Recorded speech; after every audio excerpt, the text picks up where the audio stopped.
Здравствуйте. Меня зовут Джеймс Вомак.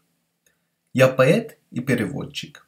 Salam. Мне Mening удалось adım лошадь James Womak. путь с переводом Men şahir we Батыр terjimeçi. на английский. Men Batır Berdiyev'in goşgularyny ingliz diline terjime etmäge kömek bermek bilen ul hormata eýe boldum. Onun goşgulary men ören tolgunurdy. Olary diýeri görkädiň halkara kampaniýasy men dünýäniň dürli şäherlerine çykyş etmäge hemde Batır Berdiyev'in goşgularyny okumagy, onun tutsaglykda ýazan goşgularynyň dünýäniň poeziýasyna goşandy barada gurrun bermäge çagyrdy.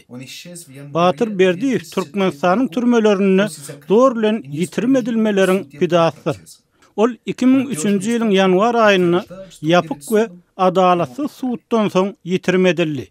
Anamdar çeşmeler onun suwtdan öň gynamalara sezewar edilendigini aýdýarlar.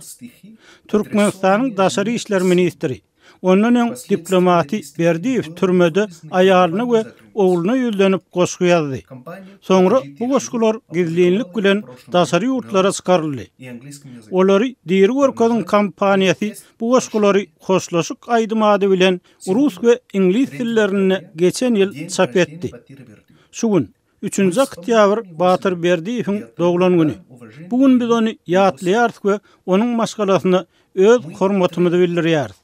Biz Türkmenistanyň hökümetiniň zor bilen ýitirmedilmeleriň aýylgans praktikasyny bet etmegini we Batyryň hemde beýleki ýüzlerçe adamyň hukuklaryny berjay etmegini, olaryň öz garyndaşlary bilen duguşmagyna ruhsat bermegini, olar üçin medisina kömeginiň we aklawçylaryň el ýeterli bolmagyny üpçün etmegini talap edýäris.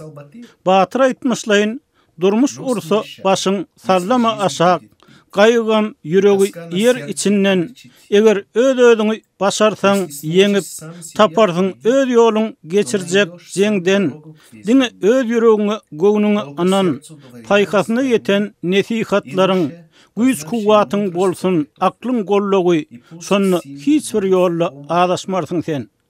Batyr, doglan günüňiz gutly bolsun. Biz siz bilen. С днём рождения, Батыр. Мы с вами.